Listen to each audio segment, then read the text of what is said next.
All right, everybody. Thank you for joining us tonight. We have an awesome show tonight. Welcome to And stuff with Joe. Yeah, with me right here. Look, Hush 2 came out. We got it. We read it. We have some thoughts. I'm hoping you guys got it. You read it, and you're going to join us in here in the conversation, and we're going to talk about it all here in a second. We will talk to you guys very soon. I am telling you, it is the definition between an entrepreneur and an employee. The employee goes to the cliff, looks over the cliff, says, is there a balloon down there? Do I be safe? What happens if it hurts? What if I land on my neck? The entrepreneur, they said, we need to jump off the cliff, backs up, and feet get a fucking run. This town needs an enema. Fuck. Who are you? Where's Commissioner Brady? Come on, you guys need some beating. Too stupid! You don't really think you'll believe it. Things change. You got me! Who's got you? Everything changed. And anyone who tells you different is just lying. You know who this is? This is Mark motherfucking Sylvester.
All right, look at that. We're live. We made it. I thought my computer froze for a second there, but I think we're good. Am I here? Can you hear me?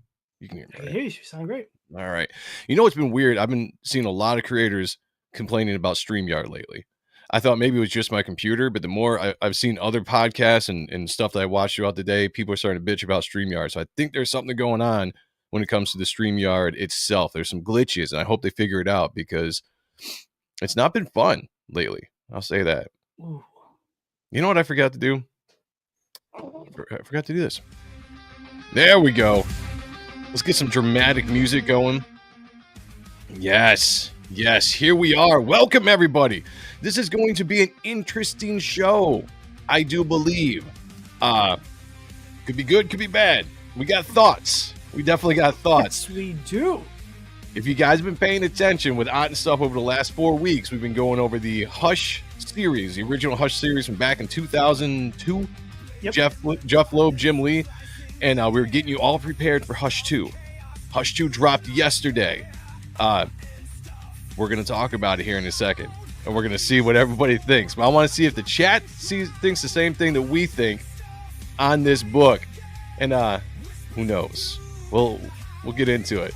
But first, we got Mark Bengren in the house. He was number one in the chat, number one in our hearts. That means you are, my friend. You're number one. Yes, you are. Yes, you are. Thank you for being here. As always, I appreciate you. We also have Twisted Dreams. Ooh. Says, been gone for a bit. That's true. I was actually just thinking about you today. I was like, where's Twisted Dreams been? For a good reason, my granddaughter has arrived. Nice. Was born just after last week's Ahrent stuff. Nice. Congratulations, man. That is all the best job. That is awesome. Yeah. Shout out to your entire family. Everybody give him a shout out in the chat. That is some awesome news. Of course, you know, when he is here, we will play this. Notes. The extraction theory papers. Am I the only one who did the Yes, sir. We also have Charles Rivas in the house. Nice. What's going on? WWE Created Wrestler debut. Let me know what you think. All right, everybody go check out that link. I know he did one that was the Reaper Destroyer once, and it was actually pretty badass. So check that out, sweet. everybody. Nice. YSA's in the house. What's going on, man? Hail to you, my friend. Hail to you. We also have Adversity Art. Hush 2, let's go. Hail. Yeah, it's going to be a fun discussion. We got some good. I think it's going to be a great topic tonight. It's going to be a great topic. Sir Lester Griffin. Look at that. I got that. It says, spoon. I like it. I love it. We have Heath Ward, Cosmic Studios in the house, member of the channel.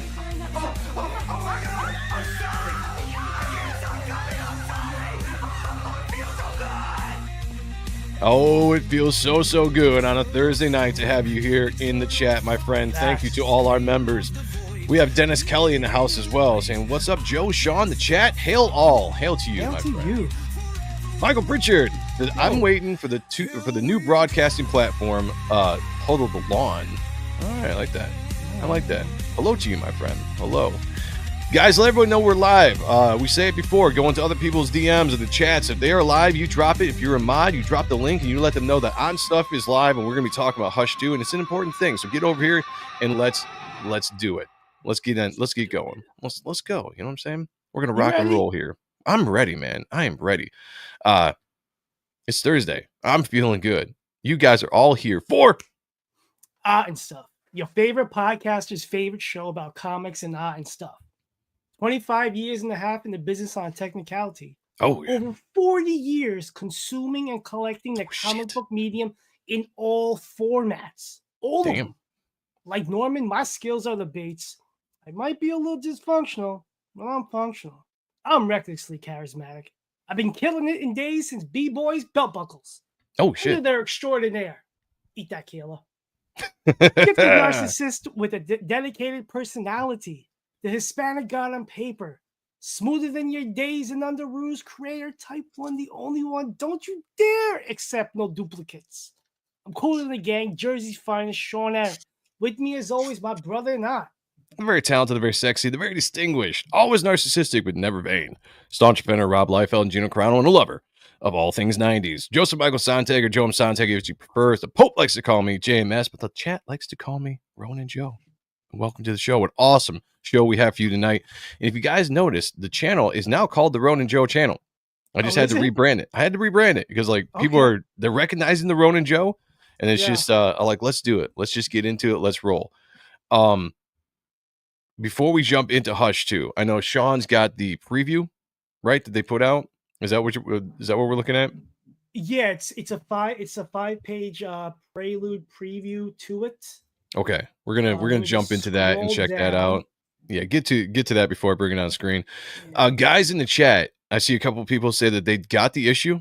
Have you read it? Chat, let me know. Have you read it? Did you like it? Let us know. We're gonna dive into this, and I want you guys participating into it because there are some thoughts coming off of the original Hush that was just epic, phenomenal. We loved it. I got some things. We got some things to talk about when it comes to this issue. Okay, you haven't read it, why I say? Well, I'll just tell you right now, there will be spoilers on the show. This is a full spoiler show. Just letting you guys know right off the bat. Spoilers will be talked about and shown tonight live on this show. Before I do say that, though, if you went to the shop and you got the Hush #2, a lot of places were giving out these really cool ash cans. Let me bring this up here. Really cool ash cans. Every time you bought an issue, you got this ash can for issue 159, which is the next issue coming up. Badass. It's black and white, no script, but a really cool preview. If you guys like art, you like the Jim Lee stuff, I think this is actually really cool to get. Go check it out, grab it. Some really awesome stuff in there. Oh, that's phenomenal. Yeah, I might do another video at some point, just kind of flipping through this, maybe appreciating comic book art style and just put it out sometime so you guys can all see it. But the reason why I'm showing you this, if we can get $25 collectively of chat or super chats tonight, I will raffle this off to somebody in the chat and send this to you tomorrow. So if we can, should I do a goal then? Should I make that an actual goal here? Yes. I don't know what the singing was there, but all right, go for it. From Annie. Seven Dust was awesome. It's probably of like the 15 times I see him, top 3. It was just nothing but love and like soul and like music. And yeah, Morgan is the best. Like, dude, it was awesome. A bare bones show, but they just brought it. Like they're my favorite metal band. But yeah, they were awesome. All right, here we go. $25. Is that what I said? Yeah. All right, get $25 in super chats and super chats, and we raffle off the Ashcan. Did I spell any of that right? I don't know. I can't spell. Whatever. We'll go with that and start You that know goal. what it is. Yeah, we all know what it is. We're gonna see. We're gonna see if this works. People were telling me like, do the goals more often. I'm like, okay, give a prize away. We'll make it worthwhile for everybody. We'll make it Look, worthwhile. next week, if we could get $50, I'll shave my head. Dude, I like it. If we can get $100, I will shave my head. Okay. Let's do it. Let's make do it. Let's make it happen. Yeah. We got Christopher Bouchard in the house. Bouchard. What's going on, brother? Also, I was just on this man's stream last night. How'd Peter, it was great. It was great. But shout out to Peter Orchard Studios. Said, "What's up, everyone? What's up with you, brother? We had a great show. I streamed with them for about three hours over there with him and Stanley. It was awesome. We talked Nice. AI art. We talked regular comic book stuff. We talked a lot of Reaper Destroyer stuff. It was a fun show. I had a blast. I hope to do it again sometime soon. So you know what, Peter, I'm gonna mod you. I want you to drop links to your channel so everybody can go check it out. So you are now a moderator in the chat. Drop a link to your channel. Everybody go sub to this guy's channel as soon as you see the link. Because let's build it up. Let's get it bigger there. Tell him we sent you. All right, here we go. We're gonna start with the preview. We're gonna jump into this. Is from what? Justice League what? Justice League Unlimited, maybe. It's called JLU by Mark Waid. The artist on it is pretty talented, but they put a 5-page preview of Hush into it. And texturally, there's some cool textures. Like, I don't know if you guys could see. Let me just get my thingy over there. Have you? Because I haven't seen this. I read it. I just read it today. Okay, you're gonna have to explain what the setup is. You know, because obviously we've read the first issue and we know what the setup or what the issue or the story is going to be in the first issue. But you'll have to explain to me and the audience what the setup is with this 5-page preview. I do like what I'm seeing so far, though. I mean, this is pretty cool. Well, like little pieces or something. Yeah, it's Bat or Bruce explaining who Tommy is to him, their relationship, and it's showing Hush kind of moving pawn pieces around of the characters from Hush 1, and you'll notice that there might be a little the Red Hood. Yeah. See, distracting them with the Red Hood. Okay. Different costumes. I'm guessing maybe what their costumes are now. I'm not that familiar with it. It's been a second since I've. Yeah, if this is like coming off of the modern Batman line, I have no idea. I'm not sure I dig that Catwoman costume though. If that is what they're going with, weird, I don't know if I like that at all. I was looking in the background for stuff, and like you can see Robin in these gates. Oh yeah, I see that. He's just kind of going through the spiel of everything. His old stuff, like fueled by an insane desire for revenge. He's just kind of talking stuff. It's actually not bad technical stuff. Like the hatchet here. We'll go over the pen that Scott uses later on, but yeah, it's cool. Like some cool techniques, some cool classic Jim Scott Wills techniques. I don't know what that is, but we'll see later. Then there's a 2-page spread of all the villains that were in it previously. Okay, hold on that. Yeah, hold on that real quick. Let me share out that we're live over on X so people can see that. All right, let me jump back in here. All right, so Poison Ivy, you got Scarecrow, Clayface. You have Clayface, Penguin's down there, even though he wasn't in the original Hush. Right. We got the Riddler, which was weird. Yeah, that was kind of the one character I thought was interesting that Jeff left out of the Rogues Gallery in the original Hush. But maybe that just means these are characters we're going to see in this storyline, because that's that new Silence character up there on the top right that we'll talk about. Yeah. Okay, I'm not familiar. But he's the new character in the first issue of 158 that we see. We'll cover that when we get there. Okay. Okay, kind so of a new version of Harley, I guess. This DC's version of Harley. That might be some names. So what does he say here? Suffering becomes beautiful when one. I can't read that; it's too small. When one bears great calamities. Interesting. He has a knife in the Joker. In the Joker, which plays into 158. As you guys, if you Yeah. haven't seen it, you're going to see it tonight. Like I said, spoilers. If you guys haven't got 158, we're going into heavy spoilers. We're looking at the book. We're going to talk about it. So, okay. So that's As far as art goes, it's not bad. Like there's some cool rendering techniques. There's something different about it.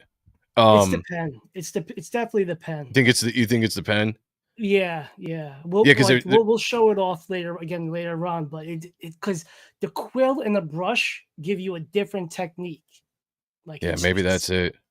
Because there's just something different to the lines. There's something different to some of the faces that Jim Lee, maybe not necessarily the real faces, but the masked faces. Like that Hush looks just really different than any Hush that he drew previously. It looks like it was drawn with the pen, just the noodling, like a big. Yeah, that might have been it. Yeah. Okay. But that's the preview. This came out in like November, December, I believe. And then it's cool, man. Gave us 5 pages of art just to kind of wet our palate, get our beak ready for what we're about to talk about. And all right, I'm going to bring up the book from Kindle because it's got. Oh, okay. I can really I can really zoom into Okay. this. Apex is in the house. He says, "Is this Hush 2?" Yes, we're going to be looking at Hush 2 here in a second, but that was actually the preview from Justice League. What was that issue again? Universe Unlimited something. I don't know. JLU #1. It came out in November. Dale A is in the house. He says, "Who was the woman with the sword?" Talia. Wait, it's either Talia or Shiva. Okay. Wait, yeah. In the preview or in the preview? In the preview, it's either Shiva or Talia. I'm gonna say probably Talia because we see her. Spoiler: we see her in issue 2 here, or in issue 158. So here we go. Hush 2, Batman 158. We got Jeff Loeb, Jim Lee, Scott Williams, Alex Sinclair. The reason why this is Hush 2, this is a direct sequel to the original Hush storyline because a lot of people. I saw some discussion going on out there where people were like, "Well, there's been Hush stories since Hush." It's like, yeah, but this is a direct sequel. That's what, and it's the original team coming back to do it. That's why this carries the number 2 to it. A little bit of update. This is only 6 issues, although I did hear I had a conversation with a couple people that hit me up about it, saying that this is going to still be a 12-issue series. It's going to be broken up though, because the new Batman title is dropping with Menendez on art, and I can't remember the writer. The new Batman #1 is going to drop, and they're going to do 6 issues of this, and then they're going to take a break for I don't know how long, and then come back and do 6 more issues. Okay, I'm with that. So if that, we'll keep our eye out for that. If that's the case, and this might still be a good 12-issue story arc. It kind of sucks that they're going to break it all up though, and we're going to have to wait at some point for them to come back. I don't understand that, but it is what it is. This cover we've seen going around, it's okay. Nothing horrible about it. It's fine. Different rendition of the cowl, at least with the ears. If you look in the back, how it kind of slants and then comes down, as opposed to it just being short, Frank Miller-y type small ears. Matt Fraction, that's who it was. Yeah, that's who's writing the new Batman. I'm actually looking forward to that series. I think it's going to be good. Ears on the cover seem bigger than Hush 1. There's going to be some differences in how Jim is drawing Batman in this book, and we're going to talk about it throughout the issue because it's some of the stuff that bothered me about this portrayal of Batman. There's just something that he's doing different. I don't know if it's an experiment, if they're doing it on purpose for whatever reason, storytelling, who knows, but there's a different way that he's drawing Batman. I don't know if I like it, and specifically the cowl. Everything else is fine, but specifically the cowl just seems there's something off about it that I haven't been able to pinpoint yet. Yeah, there's a bit of a Wolverine to his face. I could see that. Yep. Yeah. When's the last time Jim drew Batman? Because he's been doing, cover. He's been doing a lot of Superman stuff, right? Flash covers. He's drawn his fair share of Batman covers. Like he's been in like currently. Okay. Within the past few years, he's done the covers and between sketches and shit. Like he's got Batman as a stamp essentially these days. It's been over 20 years. Henry's jumping in with some criticism. Let's check this out. valid, probably. It says, I imagine that it's a double page spread talking about the preview. Hush bulletin board with various characters. The colors suck. Drowned in a blue computer crap. Just make it look blah, in my opinion, only. I feel you on that, man. There's You something that know, looks. sorry, Joey. He says the hatching is bad. Not a fan. Looks cheap. We'll talk about that because we have a theory. We got a couple of theories We got a bunch on the inking, because if you look at the pencil versions of these, it still looks stellar. You know, there's some things I see Jim doing that's different, and that could be a technique wise, but there's just something I think in the inking that we're not a big fan of. not Again, translating. we are running a thing that if we get $25 collective super chats tonight, we are going to be giving away to the chat this ash can that came with the purchase. If you guys didn't get it, we're going to give it away. Somebody's going to win it tonight if we can get that $25 in super chats. All right, let's jump into this. Nobody cares about the Green Lantern stuff. No. All right, right off the bat, we are thrown into the story. And I think this is one of the things, I'm just going to do a little bit of a cons for the book right off the bat.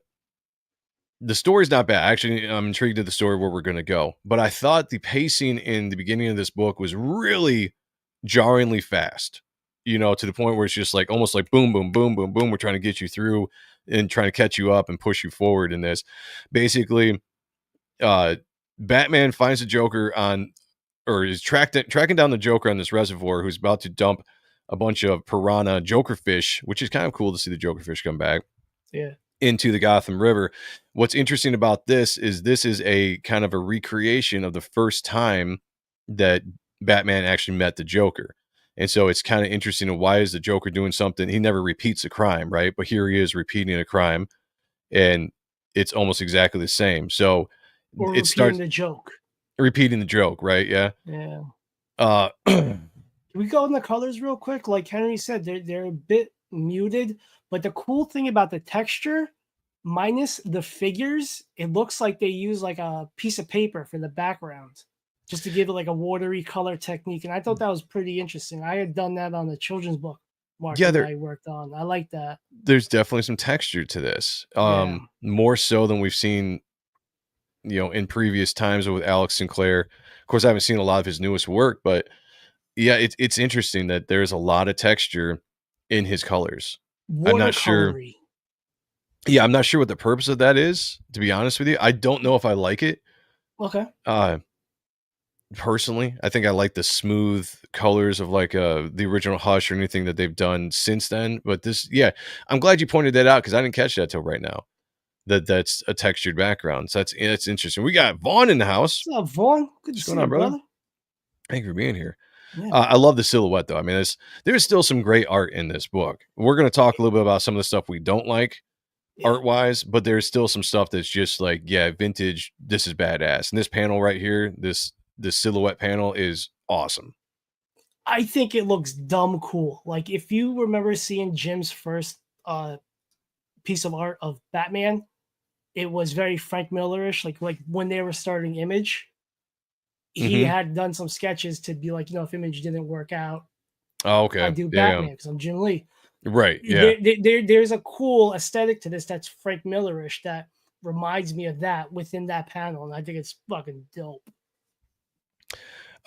So Mark was asking, is it because it's a flashback? It's like a storybook. No. So this isn't a flashback. This is actually current in the storyline. It's just the interesting thing is the Joker is repeating a crime and the exact crime that they first met each other at. Yeah. So that's what's interesting about this and why it's kind of like, it's got Batman trying to figure out what the hell is going on. You know, it's like the Joker doesn't repeat the joke. He doesn't repeat a crime. He doesn't repeat a joke. And that's exactly what's going on right now.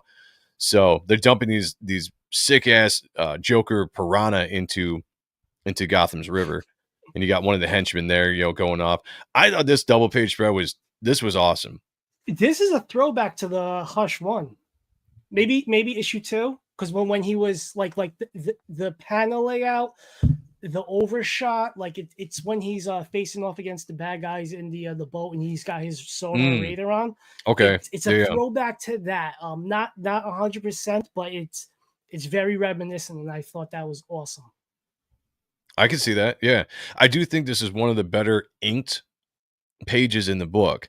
Like this reminds me more of Scott's smoother. Gradation. Yeah. Yeah, a lot different than some of the stuff we see in the book, and it kind of, we'll talk about that as we go, and we'll point it out. But we got kind of theories about why that is. Batman shows up, does his normal thing, takes out these goons. This dude's face starts to melt. I can't. It doesn't even really explain it. It starts to do it. It could just be that's the way it is. This is one thing I didn't like about the story.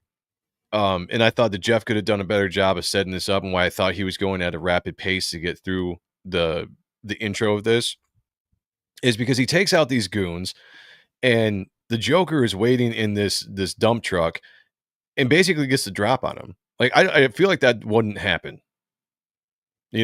I don't feel like the Joker would be able to get a drop. Like Batman's going to look in this dark ass truck, and then he's just going to turn away like nothing.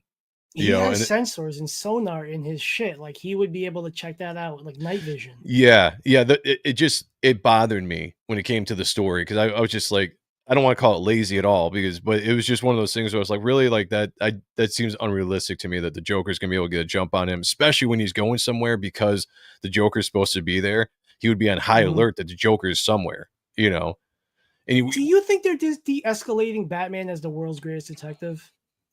Because with this, and then even like Court of Owls, like it just seems like he's not on top of his game. Maybe, and I haven't read a lot of like current Batman books, so I don't know what they're doing in the Jimenez run with what was it, Tinian, James Tinian. James Tinian. Yeah, I haven't read that either, but this just doesn't seem like it's like Batman. Like he would be prepared. Right, that's what I'm saying. Like he was caught off guard, and it doesn't seem like he would be caught off guard. And he just, I like to throw back to the crowbar. Obviously referencing every time you see Joker in the crowbar, it's referencing the death of Jason Todd. So that's cool. But in the dialogue here, it says, even in his unique state of madness, the Joker never went for old crimes, which is what he's doing here. Why repeat the old joke?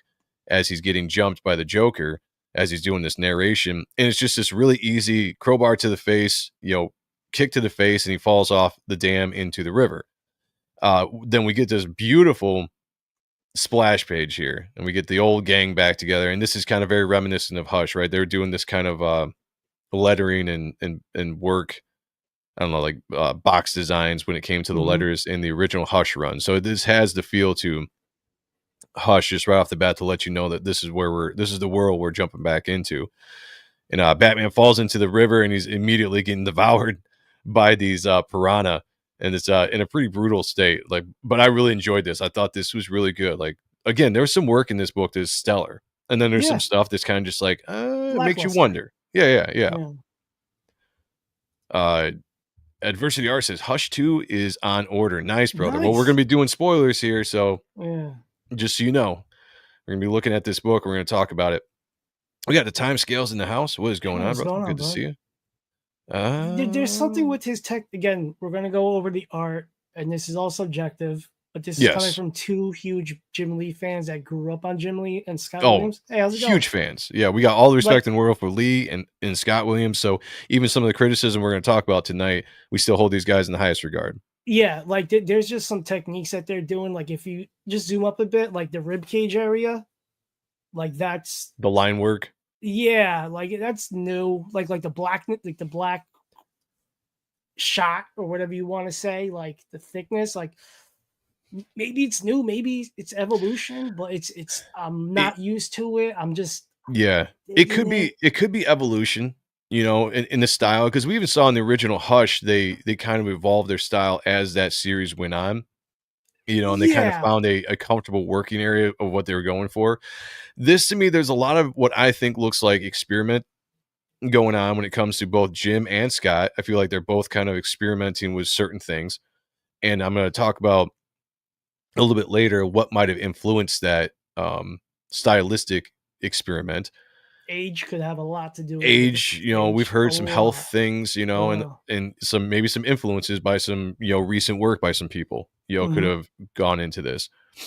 We got Quantum Age Comics in the house. What is going on? Good to see you. Batman's cowl looks strange in that splash page too. The entire, like, if you missed the beginning of the show, we talked about, like, we're not liking how the cowl is drawn in this book. Like, Jim is doing something different with it, and I'm not sure I dig it, and I don't know why. I haven't pinpointed exactly what the issue is with the cowl. The It hatching could is also, terrible. Looks like hell. I don't know if I'd say terrible. yeah, Terrible is not the it's word I would say. yeah, no, it's still good, but it's different, and I don't know if that's Yeah. swaying my opinion on not loving it. But that cowl could also be what's in this current Batman universe, you know. And we are not following it, so we don't know. Like it could just be It the almost looks model like a little bit sheet. more of a solid cowl. Like he's drawn it Yeah, almost like yeah. the cowl itself is more solid up here, and everything has like this kind of more helmet feel Hmm. to it than in previous. And I don't know, maybe that's could be the way things are going on. Reminds me a bit of Neil Adams. Yeah, it's still got that Neil Adams stuff that he brought Yeah. into, from the original Hush, and Jim Lee tends to lean a little Adams-esque in a lot of the stuff he does anyway. Hmm. Peter says it's Magneto's helmet. It has a No, it's feeling, Batman's. Yeah. All right, so in the midst of being devoured by these piranha, this is kind of a throwback to the first Hush run where he fell Right. off the building, the homeless, what would we call him? The Oh, yeah, because you the can't say homeless. misplaced. You can't say. Yeah, you You're can't gonna say homeless cancel. anymore. Yeah, displaced Displaced homeowners. housing. Yeah, Yeah, displaced homeowners. when they're jumping him when he's all passed out, they try to take his mask off, and it emits an electric shock and takes them all out, or at least capacitates. Is that a word? Oh my God. Decapacitate? I don't know. Whatever. Takes out one of them. So he says, if my cowl were to be moved against my will, forcing it, the assailant would either receive a faceful of gas, tear gas, or a jolt of 300 milliamperes. Blah. What he ends up doing is he takes off his own cowl, and it gives a shock, and that shock takes out all the fish. Unfortunately, at the same time, the shock takes him out as well, leaving him pretty much lifeless in the water. And just about this time, we see a helicopter show up, and we're a woman, a mysterious woman, swimming towards him. Now, art-wise on this is one of the pages where I'm just kind of like, this was one of the first time I looked at this page, and I was just kind of like, this seemed lackluster to me, in both the way it was drawn and the way it was inked. Like this seemed like a rush page, like when you can tell an artist is trying to get through something, they have a deadline or whatever. This seemed like a rushed page. The helicopter looks cool. I like the silhouettes of here, but I don't know. There's something that I just didn't quite like about colors, this page. I'm not liking the colors. Yeah, maybe that's it too. Maybe something with the colors is going on with Alex and Claire. It seems like maybe they are all trying to experiment on something, doing something different than they did before. And I don't. Yeah, just do what you did before. My guy. What's up, whack ass? Good to see you, brother. Statistical Zeros in the house too. Great to see you, man. Says, how are you? Wouldn't that shock the crap out of the bottom half of his face? Yeah, probably, right? It's probably knocked him out. Realistically, yeah. Unhoused, yes. The unhoused. The unhousings. Yeah. I think it looks a bit more like. Okay, I'm glad you brought that up. So let me just dive into that because I had a thought, and we'll just jump on that, and then we'll continue going. And Sean, I'm sure you can play off this thought as well. I do think that Jim saw what Silvestri was doing with Deadly Duo, and probably took some influence from that, because a lot of the stuff in this book I see is a little bit more of that kind of sketchier style. That Jim doesn't do sketchy styles. He does smoother stuff, especially with finishes from Scott. It's nice, it's smooth, it's slick. Thick lines, that kind of stuff. I'm seeing a lot of more thin lines being used, and I'm wondering if that was an influence from Silvestri. What do you think? If it was, it's not working. I'm not a fan of it. Maybe I'm just old and trash and set in my ways of what I love about these two creators. We are old. Jam together. Yeah. Yeah.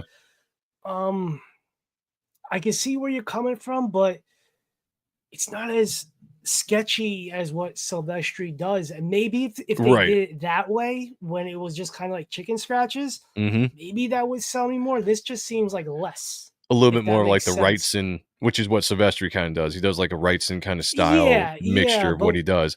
With this stuff, it's just less. Like, hey, Maya. How are you? Good to see you. Thank you for good to see you. Hope you're having a good night too. I don't know, man. I'm just not with it. Jim Lee and Scott Williams are very talented, but I think the art in Silvestri's Deadly Duo is much better.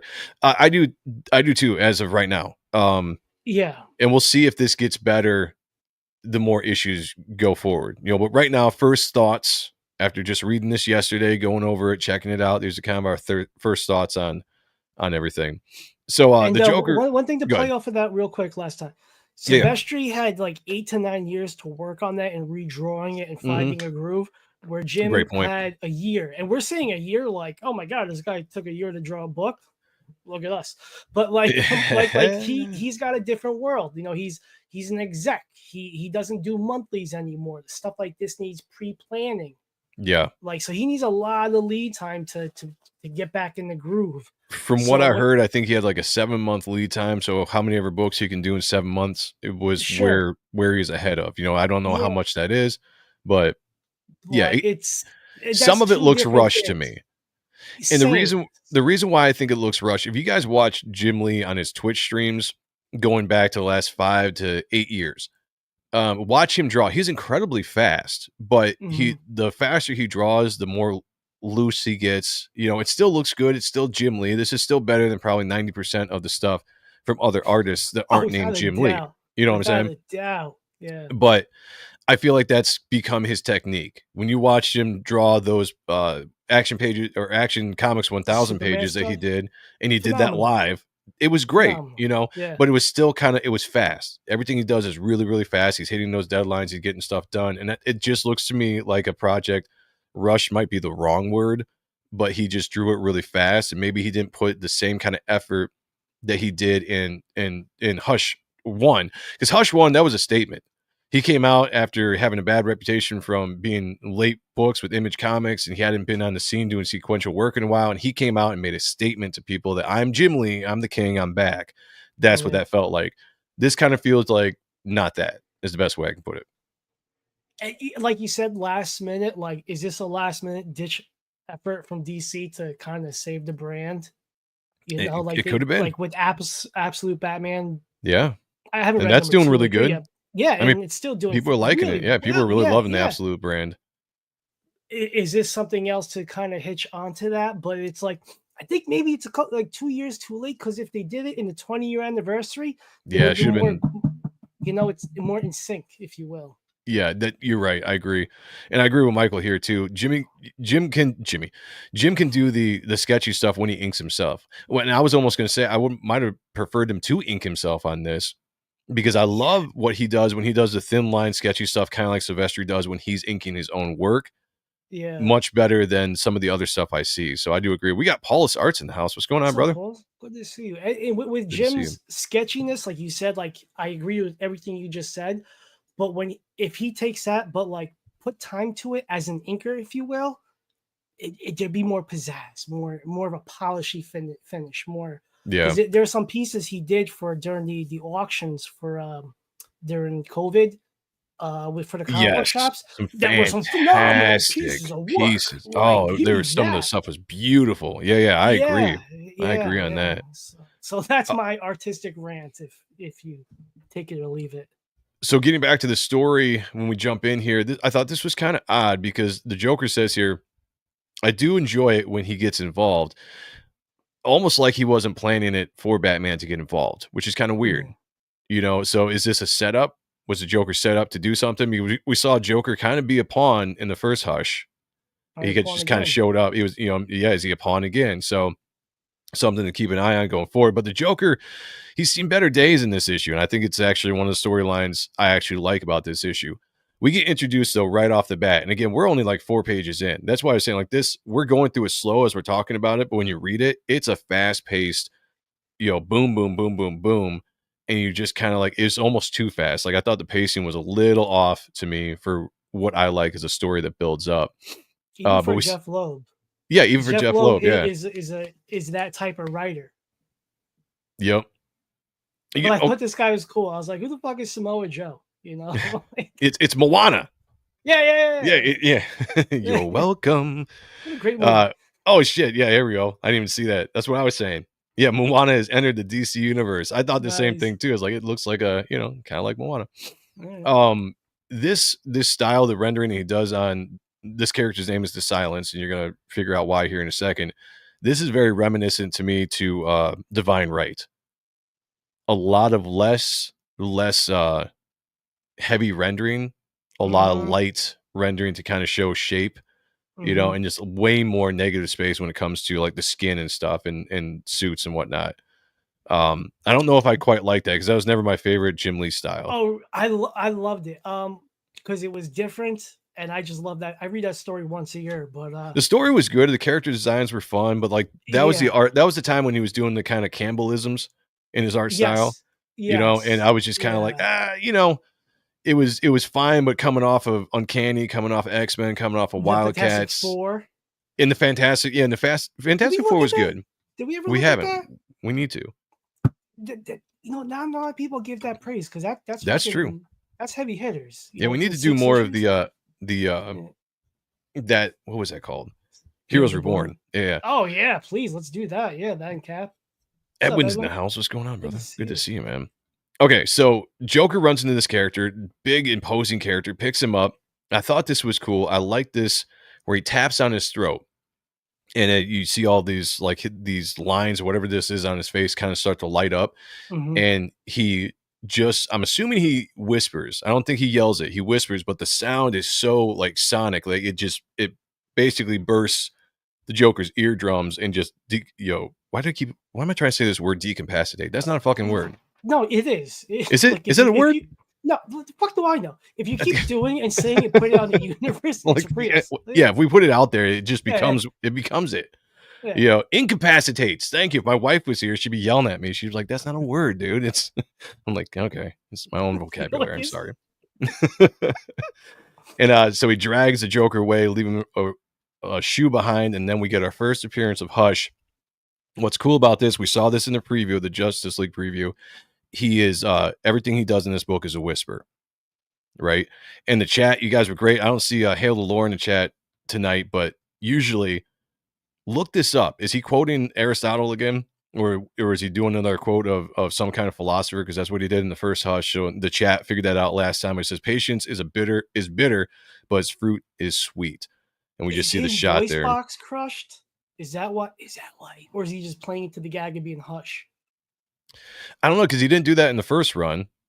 Well, but he might have gotten his throat crushed while fighting Batman in the last few issues. So I haven't been keeping up on this. Yeah, if something's happened to the Hush character between Hush 1 and Hush 2, I don't know, because I haven't read a lot of the DC books. So that could be something that maybe something did happen, and that is a point to it. I don't know. But it's interesting going forward. Is it? Okay. Thank you, Wackass. I see the chat. I love you guys. So he's going with the Aristotle stuff again. That's good. That's in character. Okay. I like consistency. Yeah, consistency. Now the pencils to this were beautiful. Yes. Like this is actually I actually like this page. The texture's gone. Or is it still there? It's a lot less. It's there. It's just that there's more foreground characters, like the figures are there. Maybe maybe that's what it is. Light on the clock. But go into, let's segue. Go into what the group chat you sent to us. Specifically, what about of Batwoman, Batgirl? Oh, I texted the group chat and I was like, Jim Lee drew Kayla. If you guys know Kayla from Appreciating Comic Book Art Live, one of our co-hosts on this show or on this channel, I was just like, this looks like her. I was like, he drew Kayla and put her in the book. Of course, obviously that's not the case, but you know, I thought it was kind of funny. I being me, like to my head, because we all have our own relationship with Kayla, who we love. And like Nightwing's trying to tell him, he's like, I think I figured it out. And she's like, blah, blah, blah, Adams. And then he's like, and then Nightwing's like, no, I think I figured out who. These motherfuckers can't compete with my clam chatter, the piece of shit. And then Nightwing's like, we're all gonna die. But that was the joke within our chat. Yeah. But this is a good page. The page is awesome. And what's interesting too is the last time in Hush, because I'm always just going to reference the first Hush. So anything that happened before it, I don't care, or in between, I don't care. But the last time we saw Barbara Gordon, she was still crippled in the wheelchair. Mm-hmm. And now I don't know how she became, however they retconned that, wherever it went through, because obviously the first Hush was before the New 52, was before Rebirth. So I have no idea when it comes to all that stuff, how this plays out in that universe. But she's back to being Batgirl, full costume, doing her thing, but she's still playing the part of Oracle. And the thing about this is something has hacked or attacked the entire Bat computer system and the network. And Barbara Gordon is the one that's figuring it out and sees it right off the bat. And there's some banter there going on between Nightwing and Barbara. Didn't they have a relationship or at some point? Yeah, okay. Yeah, they had to. I mean, come on, it's Dick Grayson. He's the ladies guy, he's the ladies man. It's from Jean Joaquis Rousseau. Jean Joaquis Rousseau. I have no idea who that is. Any relation to the brothers that directed Infinity War? The Russo brothers, maybe. Yeah, there you go. Yeah, it's a lot of. Oh yeah, lots of Hush stories. There is also a female Hush called. No, there isn't. Is there? No, no. But that they reconned to be Thomas Elliott's old nurse assistant. No joking, really. They're not joking. That's funny if they called the broad shush. Are you like, that's no? Who came up with that idea? Funny. Okay. They really were like, we're gonna have a female Hush and we're gonna call her Shush. I like that. I think that's hilarious. You like that? I think that's well I guess like a Mad Magazine type of like thing, like the broad. Now, like would you can't make a woman shush. Would have been pronounced shush or shush. Oh, I don't know. See, now that's the key right there. Derek's in the house. What's going on, brother? Good to see you. Hell yeah. Well, heck, Batman did it in Nightfall. Did what? Bang Barbara? Wait, are we talking about the same thing? We are so I don't know. Yeah, I'm out of the loop with all the banging going on. You'd think that would be something we would know about. That's kind of Silvestri, a pattern of her cape on the right panel. Yeah, like I said, I do believe that throughout Jim's career, he's kind of taken some stuff from Silvestri. It's not fully that, but it's close, man. Yeah. By the way, everybody, wherever you're watching it, we got 28 people in the chat. Please hit that like button, subscribe if you haven't subscribed. If you're new to the channel, please do that and hit the bell. So every time we go live, we talk about great art. We have good interviews on, guests on, and stuff like that you can join us live. Be part of the chat. We love the chat. The interaction we have. We've been putting out a lot more shorts and videos, so make sure you're hitting those videos as well and smashing the like and leaving comments because it's going to help grow our channel. So help us out. We also go for it. I was going to say we also have 74 people watching over on X. So if you're watching over there, please hit the like button, share it out, let people know that we're live, direct them to the YouTube show, and we got a couple people watching over on Rumble as well. So shout out to the Rumbleites in the house. And if we get $25 in super chats today, Joe's going to raffle off Ashcan edition of the black and white number 2 that came out as well. Yeah, number 159. Number 159. Actually got some really good work in here. So some of the criticism we're giving to well, I don't want to give spoilers for if you guys because I want the spoilers to be here, but yeah, gotcha. I'll show it off. Okay. But yeah, for some of the criticism of the art we have in this book, I feel like it's getting better in the next book, but we'll see. We got Bordeaux in the house. Great to see you. Hey, we got John's long box as well. What's up, brother? Yeah, I got your shirt. I got your shirt, by the way. I haven't opened it. I haven't put it on yet, but I'll let you know. Inside baseball right there, Is it me or does that art look inconsistent? Says Art of Roy. Welcome, brother. Thank you for the comment and thank you for being part of the show. You're right. Yeah. I agree with you. There's a lot of inconsistency with this art. Yeah. And we have, we'll get to the theories of why we think that is. So anyway, Barbara Gordon's figuring this out. There's something going on with the Bat computers. They're getting hacked, and it's not a good thing. Oh, shit, look at that. Look at that. Our guy, Brohawk, is in the house. Says, bestest to the host and to the mighty chat. You too, brother. Thank you for being here. Great to see you, man. Great to see you. Did you buy this book, David? Let me know. Chat, if you guys purchased this book, if you read it, I do want to know what the chat is thinking about this. We are doing full spoilers on this as well.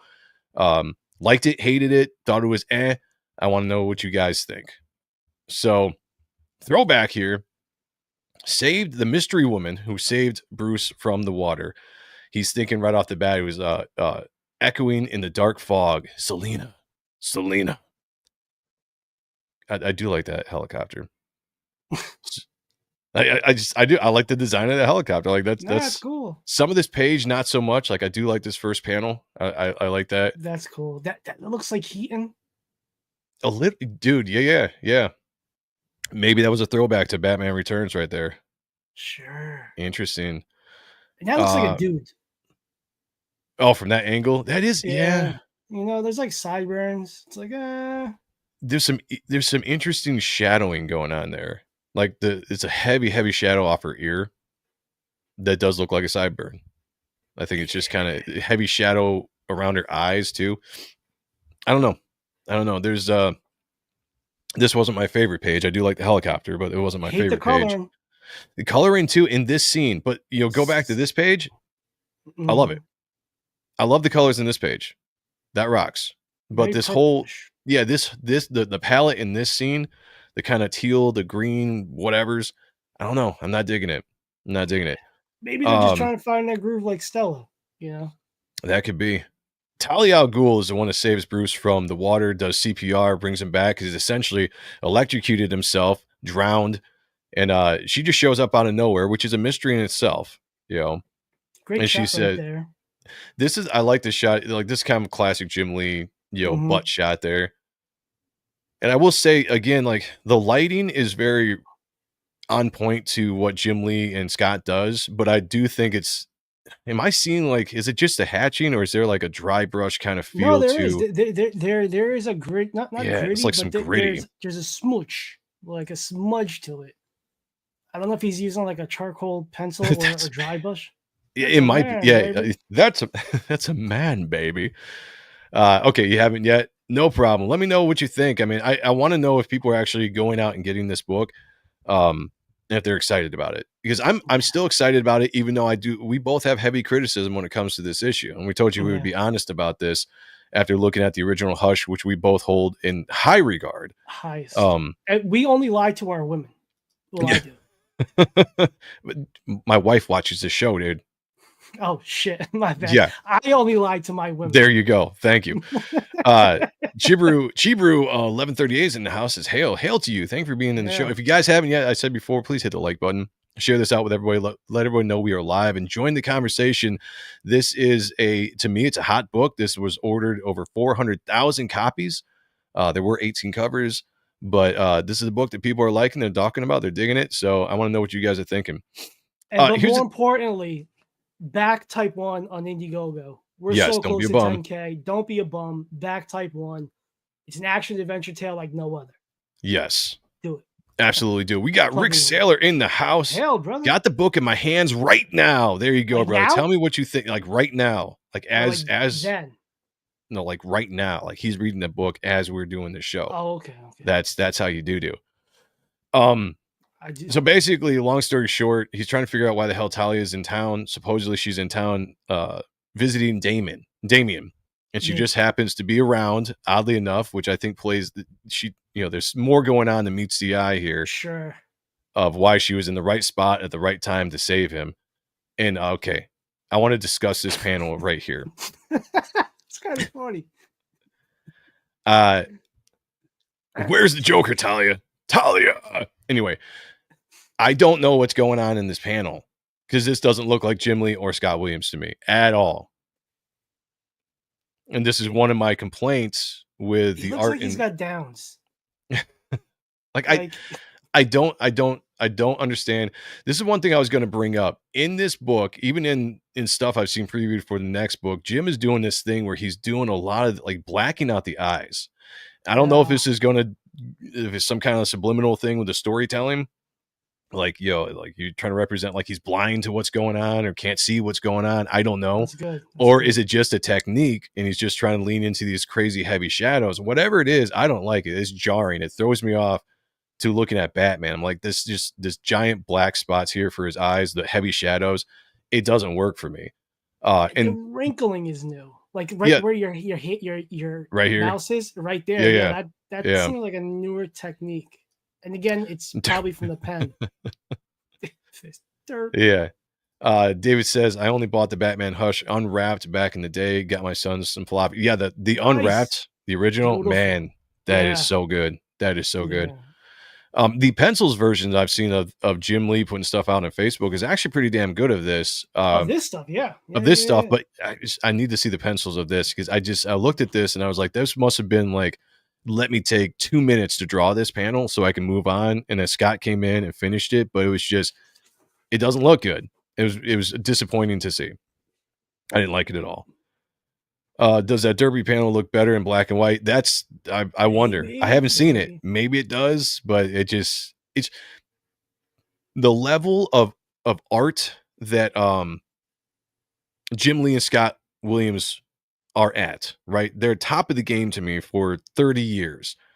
And when you see something that you can just look at and be like, that doesn't look like Jim Lee and Scott Williams to me, then you know they're either experimenting with something or something's going wrong. They're speeding through stuff. I don't know, but there are some things in this that just don't seem to, it doesn't seem to be jiving. You know what I'm saying? Yeah. Okay, here we go. Getting into the story, and this is why I start to like some of the concepts here of the story. We have Hush here. We have Hush here, and he's got the Joker. Essentially, he's torturing the Joker. And I really like a lot of the stuff he's saying here. I'm not going to read everything. Go actually and buy the book. But he's whispering, right? And he's whispering because the character we just saw earlier, Silence, blew out the Joker's eardrums with that supersonic voice that he has or whatever. They haven't really explained it too much. It's just essentially that's what happened. So now the Hush, everything he says is whisper. There is one point, where does he say? I found in life when you want someone to listen to you, to actually comprehend your intent, do not raise your voice. Quite the opposite, as he's, just jacking Joker's mouth open with this pry here. He says, lower your voice and it draws them in. As the Joker's, I don't know what that sound effect would be there. Arg! Arg! To your whisper. You told me once, this town isn't big enough for 2 homicidal maniacs. I have news for you. I'm not a maniac. I like that. Like, that's good. As he's spinning the Joker around, kind of doing Joker stuff to the Joker, right? Doing this kind of clown show thing. Picks up these surgical instruments and just starts throwing them at Joker and just, bam, landing them in the Joker's body. And he says a little bit later, like he's nicking, arteries. And it's a very sadistic way to be torturing the Joker. Like, it's really cool to see the Joker in this kind of state. I mean, what are you thinking?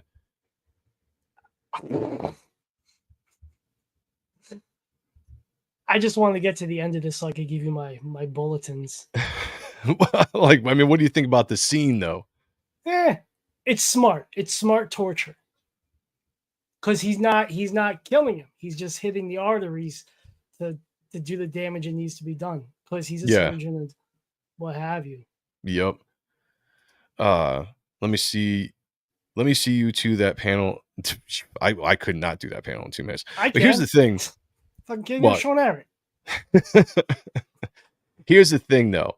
It's when somebody hits a standard, when their work is less, it's still better. We said it earlier. It's still better than 90% of the art that anybody else is going to do because it's Jim Lee, it's Scott Williams, But when you have a standard, when you are high up there, when you do less than your best, it's noticeable, and that's the biggest thing. I don't think Lee is phoning it in by any means because I just don't see him or Scott Williams doing that. And we're going to get to our theories and why some of this stuff isn't stellar Jim Lee work. It's not bad by any means. Some of the criticism we're giving is not saying like, oh, this is the worst, art, blah, blah, blah. Because we said it before, Jim Lee is one of my favorite artists. Scott Williams is one of my favorite inkers. They will always be high regarded for me in everything they do. I was extremely excited about this book, and I still am. I just have, some honest opinions about some of the stuff I'm seeing. Can't love everything everybody does. Yeah, absolutely. All right, so he hits these arteries. Basically, the Joker is bleeding out. And he basically is telling him, like, you got like hours to days to live. And then he fully cracks and just breaks the Joker's jaw, all the hell. And then I like is the sadistic stuff he uses is kind of really cool. He says the Joker is going to die.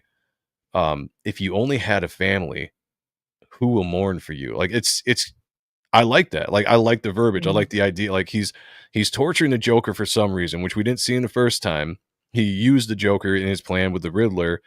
to get at Bruce and to get at Batman. And this time he's actually going after the Joker for a reason, and they've established what that reason is going forward as we go.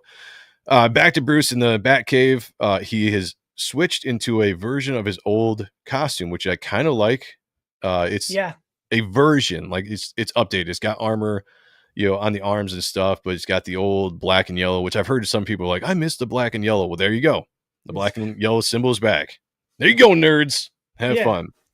See, that's more of a cowl that we're used to from the past. It's not like the one we were debating earlier, because if you look how it's shaped, it's nothing like that one that's being looked at and tweaked. But it's cool. It's a mixture of the old and new. You got the new 52 type of gauntlets that he rocks. That's cool. That's what it is. Thank you. I was trying to figure out, I was like, what era or what is that design from? It's the 52. Yeah, that's right. Okay. The classic Batman yellow and man. All right, that's cool. Yeah, it's definitely bigger. It's a bigger symbol than usual. If they do a bunch of different costumes in this, that would be a cool twist too. Like, why not? Like, I'm with you. I like toys. Give me more toys. The line weight on those pen strokes on the Joker's face are all the same thickness, very different. Sean's got some stuff he's going to get into when it comes to that. We'll get through this book. I'll try to speed up here a little bit. Batman's kind of noticing this is an interesting thing. They just come right out and say that he's speculating that the spot where the Joker hit him on the face was intentionally because that short-circuited his security system, which allowed him to be electrocuted instead of everything around him, which shouldn't have happened. And so he's trying to figure out how the hell could something like this happen. Was it luck? Was it purposeful? We don't know. And then everything comes online. People have been trying to get Batman for a little while. They're like, we're online, blah, blah, blah. And he has no idea that they've been hacked. And as soon as Barbara lets him know that something's going on, he just immediately is like, shut it down, initiate lockdown, and just blocks, takes everybody out. Everyone's offline now. He shut down the system because they've been compromised. Just quick reaction to everything that's going on. And then he starts putting the pieces together. The shoe was left behind. It was, on purpose. What's going on with the shoe? Some clues. They get some detective work going on in this scene. I thought, it's not bad. It's still a fast-paced book, though. It's a very fast-paced book. The reverse of the Dark Knight Returns. Batman switches symbols in the first issue. Okay, there you go. It's a good Easter egg. Cool. Good call. Fisk is in the house. Says art is super mid. Yeah, that's the discussion that's going on, right? And again, I have to, if people are new, they're just jumping in right now. It's mid for what Jim Lee typically does, but it's still really good, if that makes sense. It's phenomenal. It's still really good, even though it's not up to what I would consider Jim Lee standards to be. Do we need to do like that scroll on the bottom, that ticker tape thing? Yeah, we'll just put that up there so everybody knew that jumps in. Just keep going. We'll see. They're like, oh, these guys don't know what you're talking about. No, like these idiots. For 40 years. These losers. By the way, we got 99 people watching over on X, 27 people in the chat. Thank you guys. Shout out to the core 20 who's here, as you guys always are. Please like and subscribe to the channel. Hit the bell for notifications so you are notified every time we go live and talk about great comic books, great comic book art, have great guests. And we just have a good time here. The chat, you guys are amazing. As always, thank you for being here. I like that design. That's a cool design. Yeah, different design, right? So like I feel like every time you see an artist take a run at Batman, they always do a different design on the Batmobile. Like how many different designs have the Batmobile had? Like 1 million? Yeah. I guess that's what happens when you have rich money. Well, yeah, there you go. Money. The fuck you money, yep. Yeah. What he kind of determined, there's clay on this boot. I can't remember, it says in here. Soul was stained, a combination of sawdust, diesel oil, mud, and animal dung, making of a circus. And there's no circus in town. So he drives out to this old circus. I do like this panel a lot. I like the again, the kind of the bat symbol. You kind of see the shadow with the lights. Yeah. I like the texture that they use there for everything. So yeah, again, there's some stellar artwork in here, even though there's some things I see and I'm just like, it could have been better. The Joker's hacienda. That's very Silvestri-ish. The one on the left. The crouch down. Yeah. Yeah, I can see that. So basically saying the shoe is left with intent. to draw him here, to bring him to this point, but for what reason? You see a Jim Gordon kind of scarecrow. What is that called? When they, not depiction. There's a, damn it. What is that word? Smarts. I don't have it tonight. Anyway, whatever. Heavy shadows. Really, again, he does a lot of this where the eyes are blacked out. Like this, it's almost so much that it's got to be intentional. There's got to be a reason why he's doing it, and I don't think it's just art style. There's got to be something along the symbolism with the storytelling why you see Bruce's eyes darked out so much in this issue. Not just a heavy shadow because you got that light coming as, just, I don't know. I feel like there's got to be more, symbolism to the reason why this is happening. And go through the Joker's Funhouse here. Camera, action. As you just, again, it's like, no eyes. Cool shot. I like the shot. It's some good classic Jim Lee foreshortening, action. I love the rendering, as you're getting into the shadow areas under his body. I've always liked those lines of motion. Jim Lee does his typical, character in motion movement where he's drawing him multiple times, showing what he's doing, which a lot of artists don't do that. I think Jim Lee does that more, than any other artist these days. These days, yeah. But it's just, again, like, this is just, it's the eyes. Where's it at? Sorry, the eyes. I don't know. It bugs me. I mean, what do you guys think in the chat here? You know what? With the shape of the head and the size, like, they would be very, very small. So maybe it looked off to do. That could be. So the Wally Wood method: when in doubt, black it out. When in doubt, black it out. I'm all about that too. Don't get me wrong. Statistical Zero says the Batmobile is to artists the same way every writer has to have different meanings of the Superman S. I get you on that. Thank you. An effigy. Mark comes through, bailing me out. Thank you, brother. That was the exact word I was looking for. An effigy. Thank you. I'm okay with the eyes. It's not that it doesn't look good. I think it works. It's just, I'm trying to figure out why. Like when I see somebody, the entire Hush run that we just spent 4 weeks looking at back in 2002, I didn't see him black out the eyes like I have in this particular issue. So I'm like, there has to be a reason. Can't just be stylistically. I don't know. Hey, look at that. We got our first super chat. What? $1.99 from Twisted Dreams. Sent a super. I don't know what you sent. It's not showing up on. Is it a sticker? I thought it was a sticker, but it's kind of blank. Maybe it's just a super chat. Well, thank you, brother. Thank you. If we can get $23 more before we get out of here, we will raffle off this ash can to somebody in the chat. This is an ash can that they were handing out. If you didn't get the book yet, this will probably be a collector's item. We got 3 of these, so I'm going to give one away. It's the preview for book 159, all black and white, no script. Looks pretty badass. Getting through here, go buy the book, check it out. He basically takes out all these things, the light's intense. He's throwing some batarangs around, breaking through glass. Cool shot. This kind of reminded me a little Frank Miller-ish, posing wise, because we know that Jim Lee likes to kind of lean into the guys he admires, and especially with Batman, Hush. You got Frank Miller. He had a lot of Neil Adams isms all over those books. And this is kind of, it reminded me of Frank Miller with just the way he drew it. And I can picture him running and yelling, Miller. Yeah. Miller. Adams.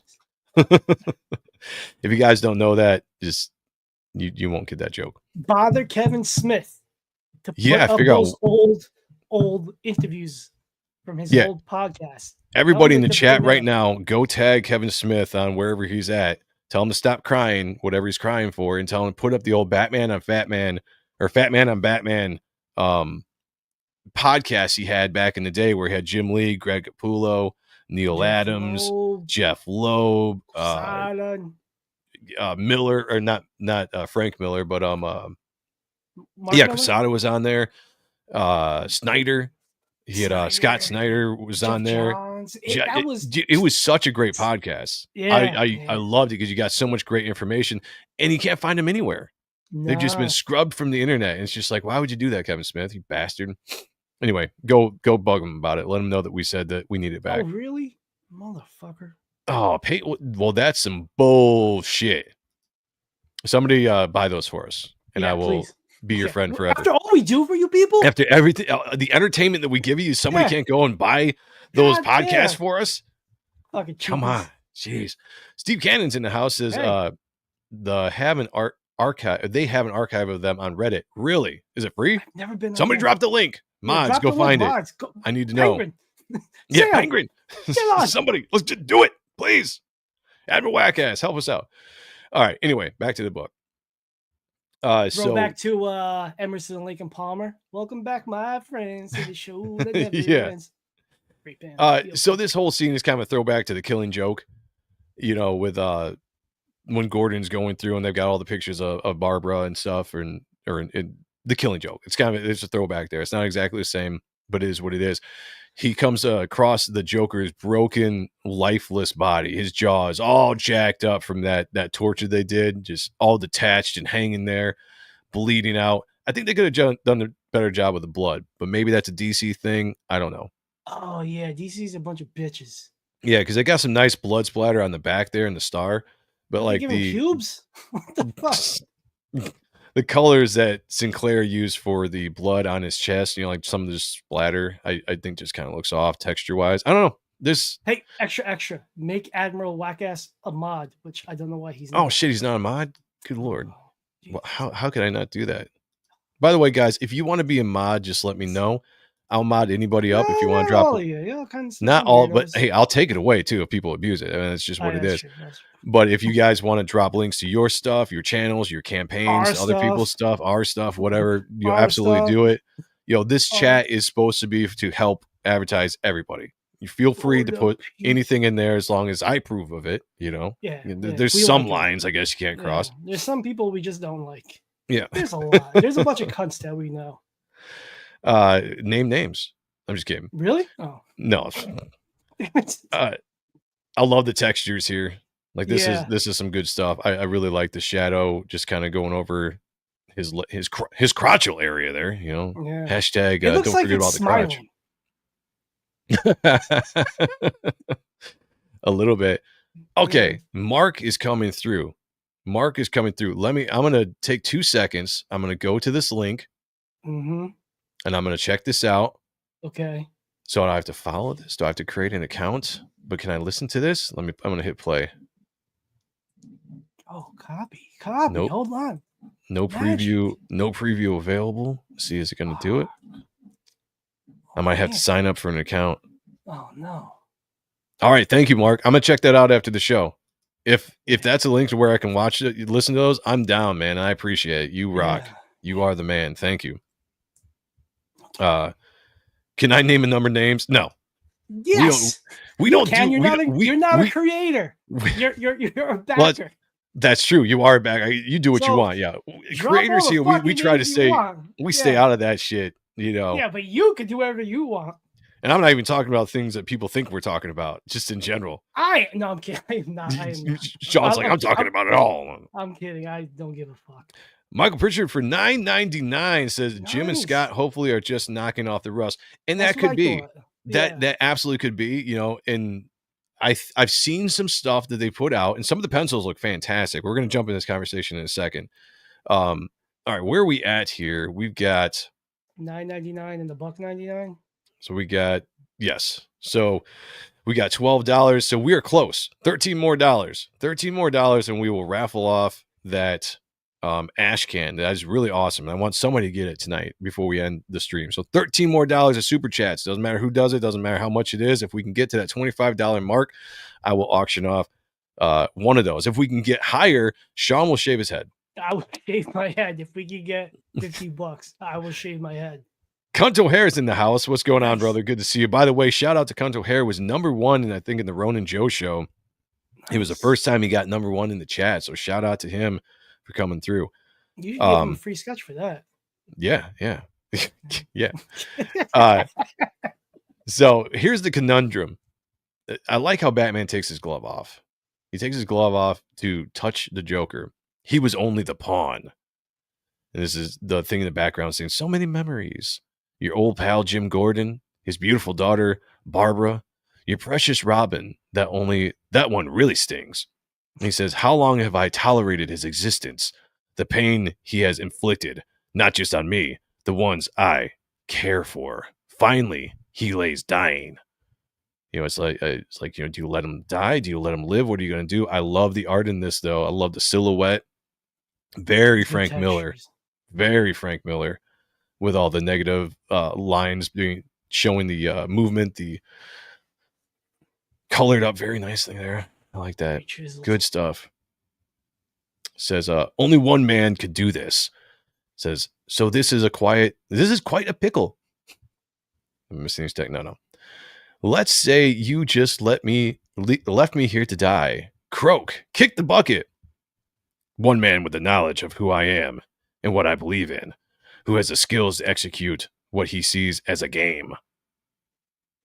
That's a cool fingers. Yeah, those are good ones. Yeah. I like that. Good form. It shows like the knuckle armor or whatever on the glove itself. This is really good. Good stuff. All right, enough. Except you, ha ha ha, he, my childhood friend, the world-renowned surgeon, Tommy Elliott, Hush, has returned. Heh. You get the cool reflection of the instrument there, and I do like that. That's cool. Yeah, I like that. This is what I'll say overall about the story. And then it goes into some Green Lantern stuff that I really don't care about. There's like a whole preview of Green Lantern. I'm just like, keep that out of the book. I don't give a shit. Overall, I really enjoy the story. I like I said before, the pacing of the book I thought was kind of off for most of the book, and it kind of took me out of the story early on. But here's the concept I like.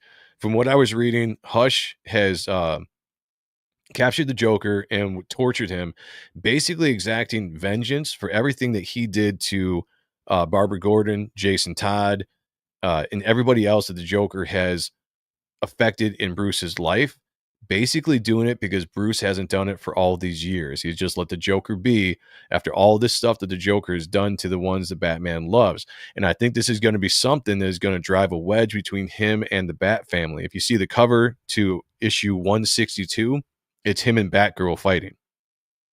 So I think there's going to be manipulation in here in the story going forward to really push a wedge between the Bat family and to really, torture Bruce in that way. Like, I am doing all this. I'm taking the Joker out because you wouldn't. I'm going to avenge the ones that you love the most because you wouldn't. This ash can right here, if you guys haven't seen it, this is the cover for issue 159, which is next, and that's the Red Hood. And you got the Joker and Batman laying on the ground. So Jason Todd, throwback to year one. Yeah, now that Jason Todd is back, right? Because he wasn't back in Hush 1. It was just Clayface pretending to be him. But now we live in a world where Jason Todd is actually back. Yeah. How is that going to play into going forward? So the story-wise, I'm here for it. There's a few criticisms I think I had of some pacing and stuff. But overall, story-wise, I would give right now a 7.5 with the first issue. It didn't blow my skirt up, but it wasn't horrible.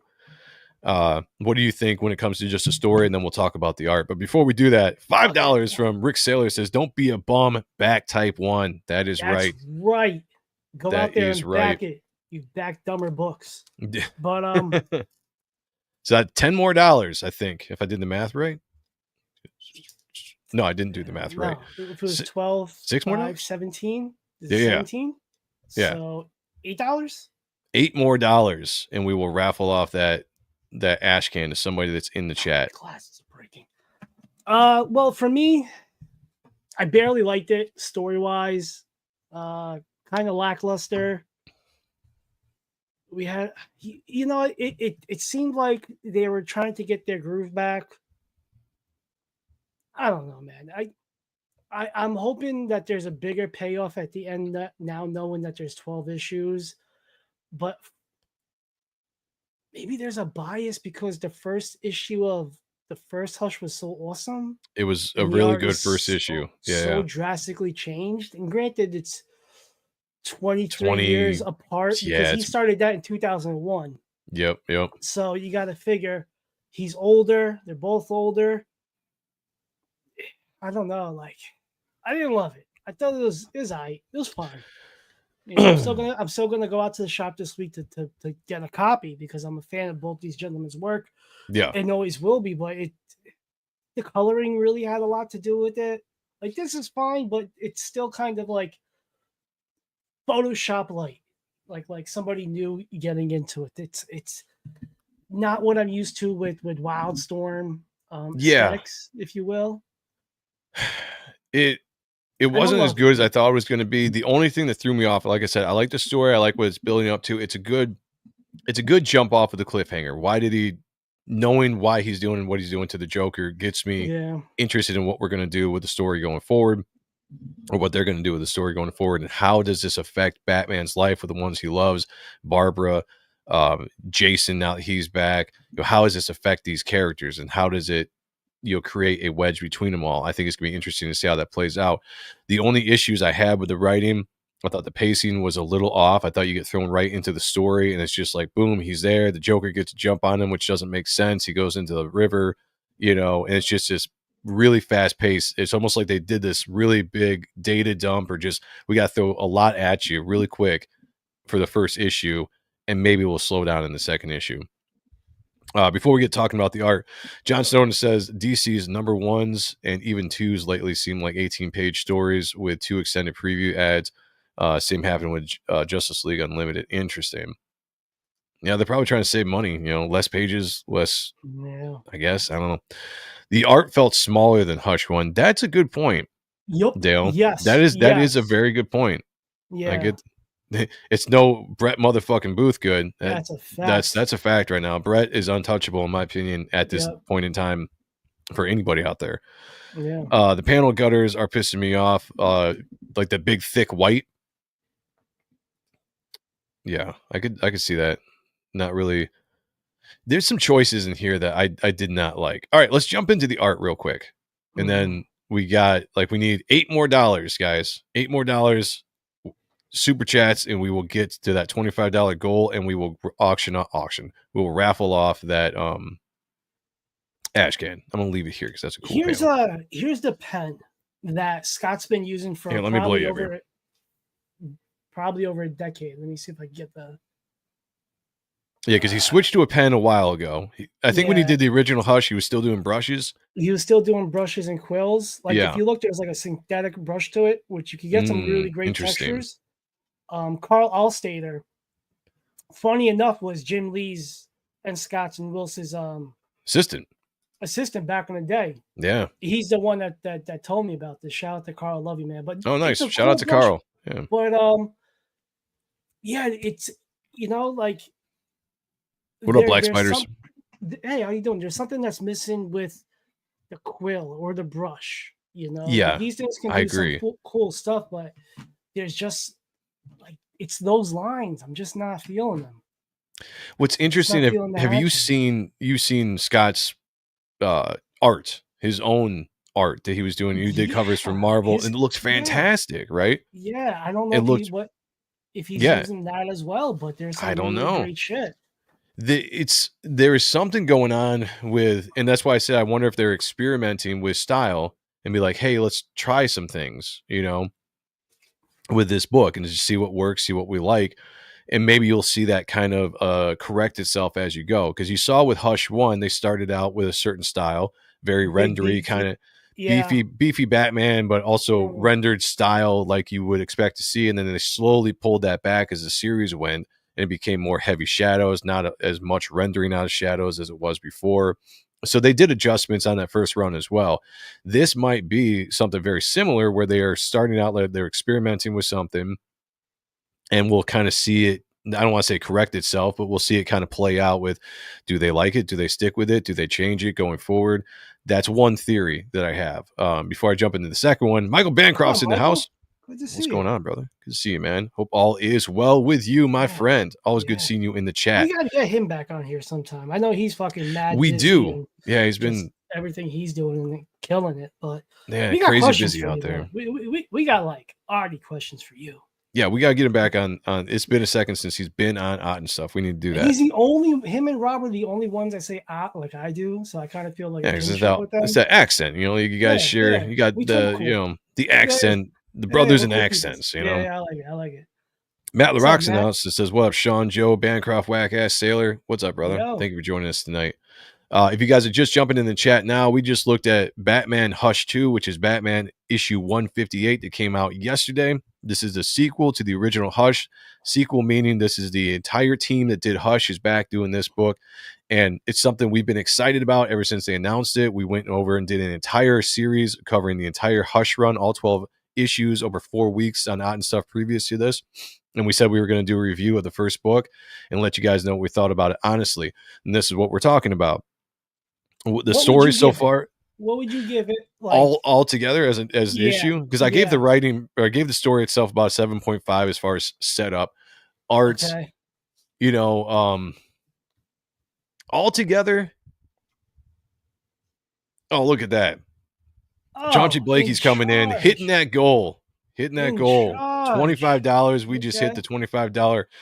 And that means we will raffle off to the chat this ash can for issue 159 that if you guys didn't get the book, they were handing these out. These are going to become collector's items instantly. I guarantee it. I got 3 of these and I was like, I want to give it away to somebody in the chat if we can hit that $25 goal. We just did. Thank you to Chauncey Blakey for getting us. Whoops, what am I doing? Wrong button.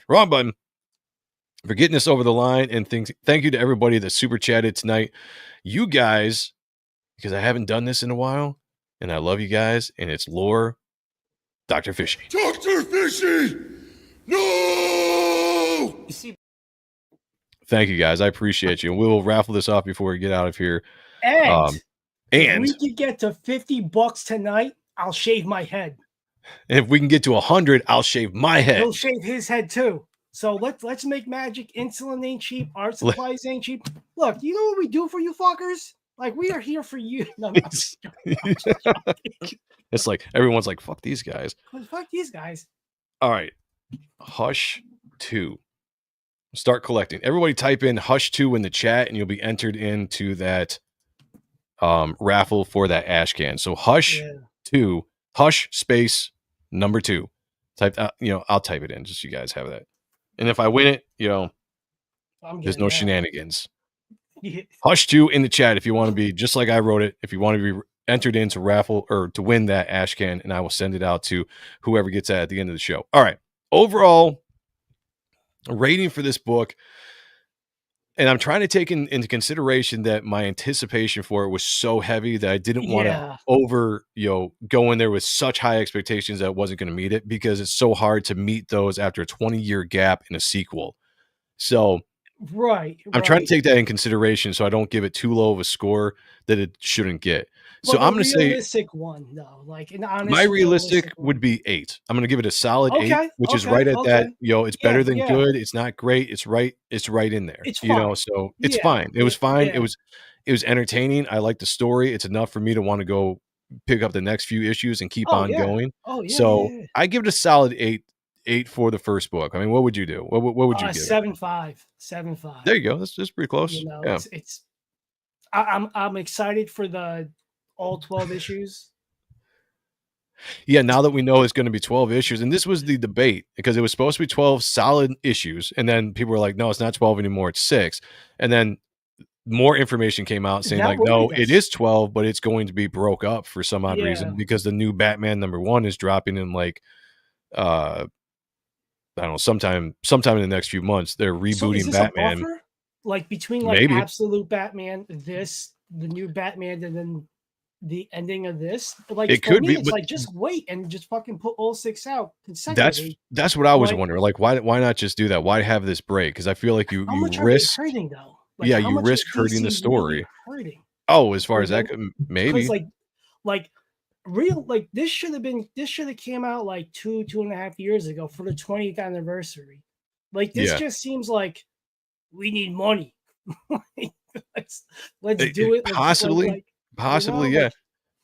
Wiley J. Draws is in the chat. Great to see you, brother. By the way, guys, we have 31 people watching and only 13 people registered our entries so far for this Hush Ash Cam for 159. This is going to be a collector's edition. I guarantee it. This is something they're handing out. If you didn't get it before, I've got a number of these because I bought a few issues of this. So if you guys want that for free, Hush 2, just type Hush 2 in the chat.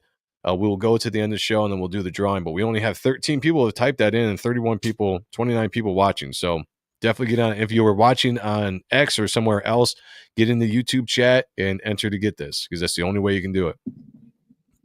Okay. This all in all, it was good. All in all, I was happy. I was fine with it. I have complaints, like anything. It wasn't a perfect book, but it was Bancroft's Day. No one else entered. There's no point. Joe and I know how to rig these things. Shh. You're not supposed to tell anybody that. Yeah. Hush. Or shush. As we know that there's a female. Yeah, female in the chat. It's like meeting your hot girlfriend from many years ago, only to find out she's not hot anymore. Well, not as hot, right? You could be like, you put on a couple pounds. No, that's called karma. That's calling you one, pal. Like, fuck that tramp.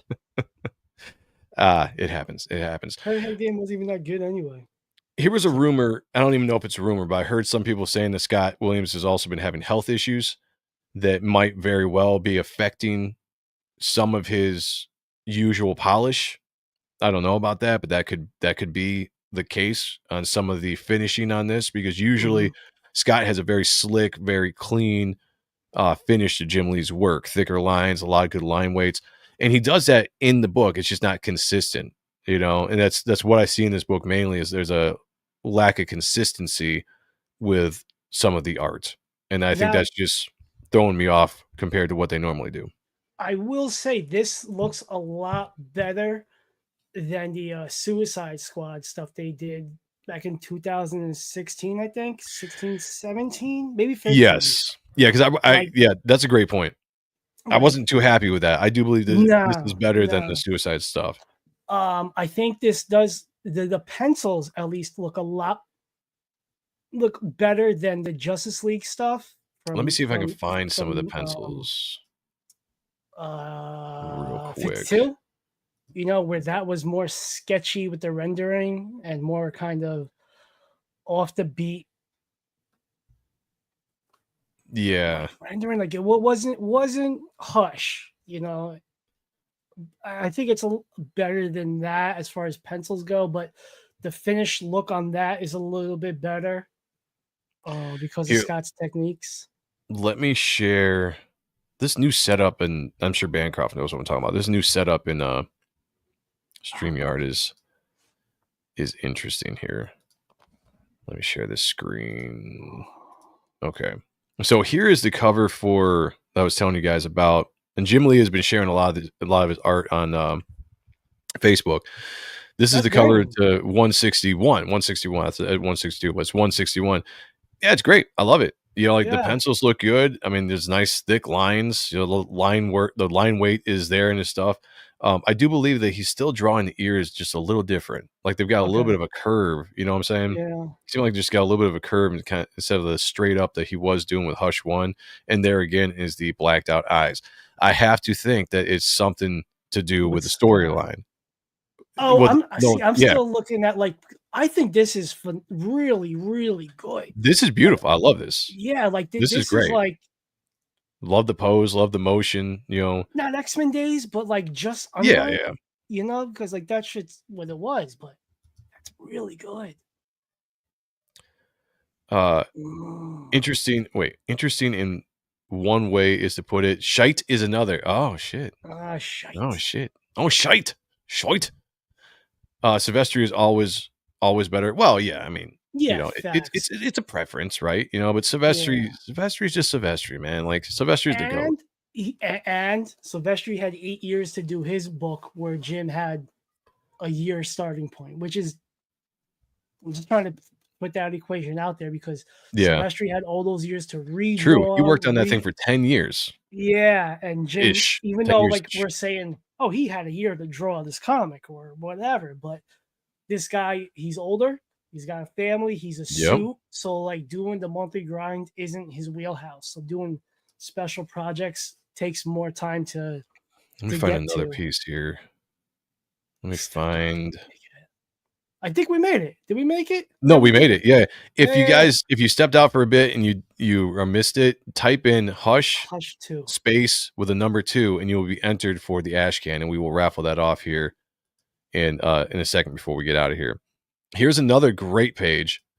Again, Now it doesn't look like Kayla. Maybe the boobs, but That's true. yeah. Well, yeah, okay, so I mean that's interesting. Seeing the inked page, the finished page, and now seeing I feel like Scott did ink this just a little bit different in the Can you zoom face. in on that? No, because it's on Facebook. I think maybe I Okay. could do a full screen. Well, oh no, I can zoom in. I didn't know that you could do that on Facebook. Okay. So it is kind of there. Like you remember how she brought up it looks weird to yeah, where you are. Yeah, There's the less nose. spacing with that hatching than with the final results with Scott's inks. Scott pulled it back a little bit more, where Jim Lee kind of Yeah. brought it down, which is a Yeah. choice by the inker. But I understand it because you don't want it clouding so much. Oh yeah, it You want it muddies to up. stand out a little bit.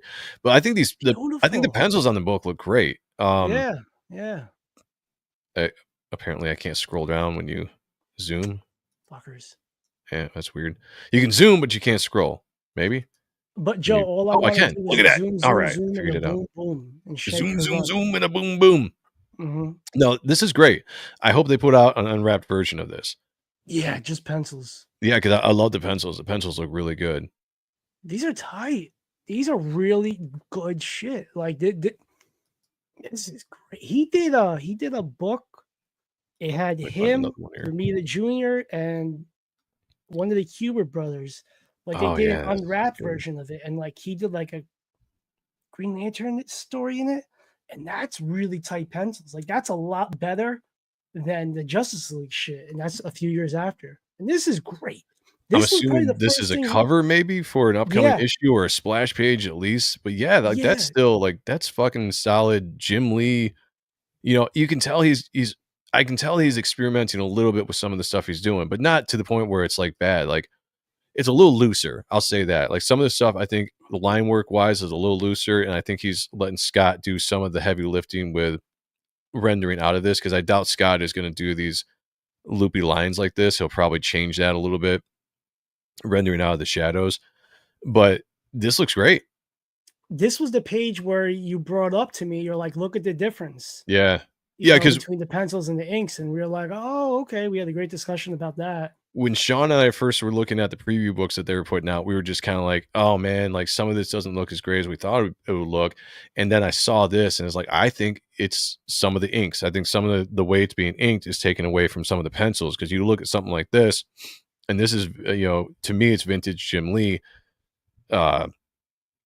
Yeah, nothing's going to be as good as Jim Lee, like 1991, Nah, 92 Jim Lee. Like that's right, just, right. I mean, he's 50 some odd years old. You know what I'm saying? Like, I'm not saying he's lost his step by any means, but it's the same thing with an actor and athlete. You're never going to stay that stellar for your entire career. It's just not possible. Plus you change things up, you try stuff, you get influenced here or there Yeah, by different yeah. artists that you're just going to evolve over time. But this looks great. I love it. Yeah, I agree. This is badass. But there's nobody really around that seems to be influencing or inspire him because he can cipher off of artists, and that's what always made him great was the Yeah. different techniques. So like where to be Barry Windsor Smith to Kevin Nolan, even the Campbell stuff was a little interesting, but it was who he was doing. Oh, that looks so great. That they did two different versions, a foil one and then just like a regular one. And this was $20. So I was like, How much this is is the the only regular? 14. Oh, okay. But I was like, this is the Yeah, only time I'm going to do it because it yeah, looks good. I was like, I want it. yeah. And it is kind of cool. I'm not usually a fan of the oversized books, Oh, but it is really? kind I of love cool. them. It's like, where am I going to store these? If I got like a ton of I these, hear you. I you know hear what I'm you. saying? But it was kind of cool to see where's that? Where's a good page?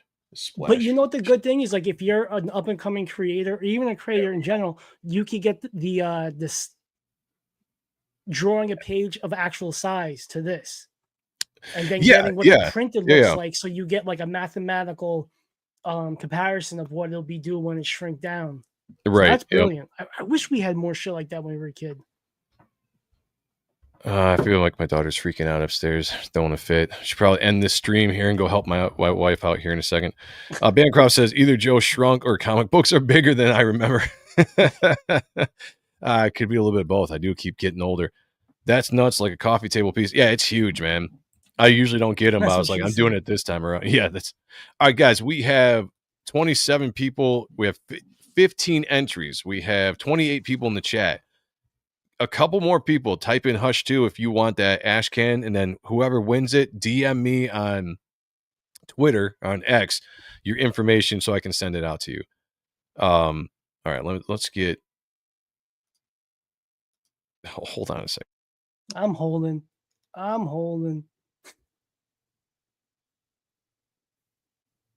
much you want to bet his kid is beating up the dog and the cat?